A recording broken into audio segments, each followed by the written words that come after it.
Hey everyone, welcome back to The Explainer. Today, we're diving into what is arguably one of the greatest pieces of literature ever written, Shakespeare's Hamlet. But listen, we aren't just going to do a basic plot summary here. Instead, we're breaking down this incredibly complex tragedy by mapping it right onto Freytag's pyramid. It's a classic five-act dramatic structure that's going to give us a perfect roadmap to really understand all the madness, the revenge, and the absolute tragedy unfolding in Denmark. So here's our game plan for today. We'll start with exposition and the ghost, move right into madness and the mousetrap, hit the climax with Polonius's death, look at the falling action of Ophelia's madness, and finally wrap up with the resolution of the fencing match. All right, let's jump in and see how the tension builds, peaks, and tragically drops off. Kicking things off with Section 1, Exposition and the Ghost in Act 1. We're starting at the very base of our pyramid, establishing the status quo in the dark, freezing fog of Elsinore Castle. We immediately get thrown right into the backstory. The old king of Denmark has just died. Now, the official story, he was bitten by a poisonous snake while taking a nap in his orchard, but his son, Prince Hamlet, comes back from university to find things are, well, deeply messed up. His uncle, Claudius, has already taken over the throne and, super weirdly, has already married Hamlet's mom, Queen Gertrude. This gives us that incredibly famous, ominous vibe that something is seriously wrong beneath the surface. And that leads us straight to our inciting incident. The ghost of Hamlet's father shows up in the dead of night, and he drops a massive bombshell. It wasn't a snake, it was murder. He was actually poisoned in the ear by Claudius. The ghost demands that his son avenge this unnatural murder, and boom, our whole plot is set in motion. Moving right along into Section 2. Madness and the Mousetrap, covering Acts 2 and 3. The rising action really kicks into gear here, as Hamlet starts playing mind games with the king. Now, Hamlet is super conflicted.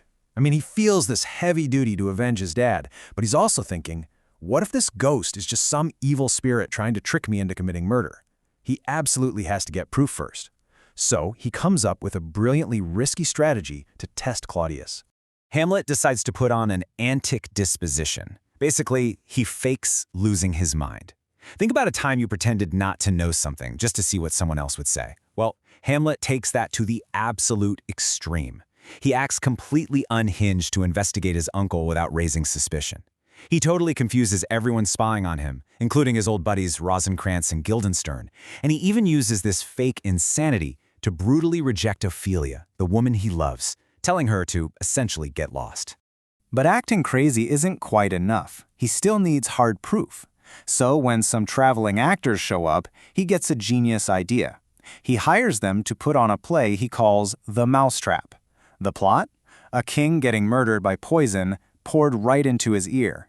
Hamlet basically sets up a sting operation.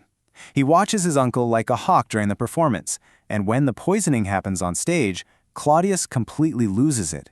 He stops the play and runs out of the room in a total panic. Hamlet finally has his proof.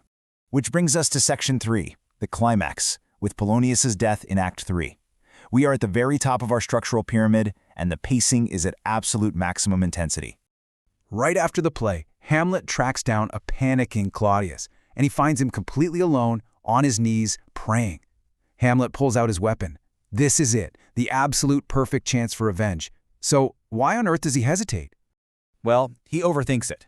We've all had analysis paralysis at some point, right? But for Hamlet, it's literally fatal. He reasons that if he kills Claudius right now, while he's praying and confessing, Claudius gets a free ticket straight to heaven. Hamlet wants him to suffer in purgatory, just like his dad. So he decides to wait for a moment when Claudius is doing something sinful. And this agonizing delay, it directly leads to a massive, tragic mistake. Literally moments later, Hamlet goes to confront his mom in her room. Now, he doesn't know that the court advisor, Polonius, is hiding behind a tapestry, spying on them. When Gertrude yells out, Polonius makes a sound. Hamlet, thinking it's Claudius hiding behind the curtain, just blindly and violently stabs through the fabric, but it's not the king. He kills Polonius. This action is the absolute point of no return for the entire tragedy. Now we hit Section 4, Falling Action and Ophelia's Madness in Act 4. The tone completely shifts into tragedy as we see the terrible ripple effects of that climax. Claudius immediately uses the murder as an excuse to banish Hamlet to England, secretly plotting to have him executed the second he arrives. And back in Denmark, the family of Polonius just completely unravels under the weight of his sudden death. We see this most clearly with Ophelia, Polonius's daughter. It's such a brilliant, tragic contrast. Remember, Hamlet was just faking his madness, but Ophelia genuinely loses her mind. She's been entirely crushed by the impossible expectations of all the men trying to dictate her life. Her father and brother ordered her to reject Hamlet, then Hamlet cruelly mocked her. So when the man she loves suddenly murders her father, her fragile reality just shatters completely. She starts wandering around the castle, singing disjointed songs, and handing out these symbolic flowers to people. It all ends when she falls into a river and drowns, surrounded by the flower garlands she made. It's incredibly sad, but in a way, her death represents a final reclaiming of her own personal agency. By letting the water take her, she finally escapes all those immense outside pressures that controlled her life. And that brings us to Section 5, Resolution, and the fencing match in Act 5. Let's see how all of this builds to a chaotic, inevitable end. Here we get a perfect example of a literary foil. Ophelia's brother Laertes rushes back to Denmark absolutely furious, demanding immediate revenge for his dad and his sister. Look at the contrast here. Hamlet takes months, overthinking every moral angle. Laertes? He is ready to shed blood right this second, no questions asked. It perfectly highlights Hamlet's tragic flaw of endless inaction. King Claudius easily manipulates Laertes' blinding rage. Claudius knows Hamlet escaped the execution trap and is back in Denmark, so he sets up a seemingly innocent fencing match between the two young men to settle the score. But of course, it's a completely rigged, lethal trap. Laertes is using a sharp sword tipped with deadly poison, and just in case that fails, Claudius poisons a cup of wine for Hamlet to drink during the bout. What follows is just a rapid-fire cascade of absolute bloodshed. The whole plan blows up in their faces. First, Queen Gertrude accidentally drinks from the poisoned cup. Then, Laertes manages to scratch Hamlet with the poisoned blade. In the scuffle that follows, the swords get swapped, and Hamlet ends up stabbing Laertes with his own poisoned weapon.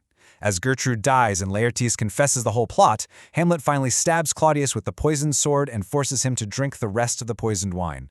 Every single member of the royal family is wiped out by the king's own trap.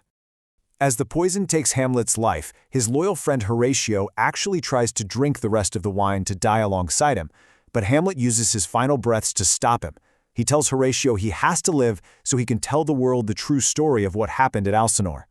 Hamlet then names Prince Fortinbras of Norway as the new heir to the throne, ensuring that political order will finally be restored to the ruined kingdom. And so, we're left with a stage just littered with bodies, the guilty like Claudius and the innocent like Ophelia. It really forces us to ponder a profound question. Does the obsessive pursuit of perfect revenge ultimately destroy everything it touches? It's a stark reminder of the catastrophic costs of overthinking and inaction. Once that chain of order is broken, the consequences literally spare no one. It's a heavy thought to leave you with, but that is exactly why Shakespeare's Hamlet remains such an enduring masterpiece. Thank you so much for joining me on this explainer, and I'll see you in the next one.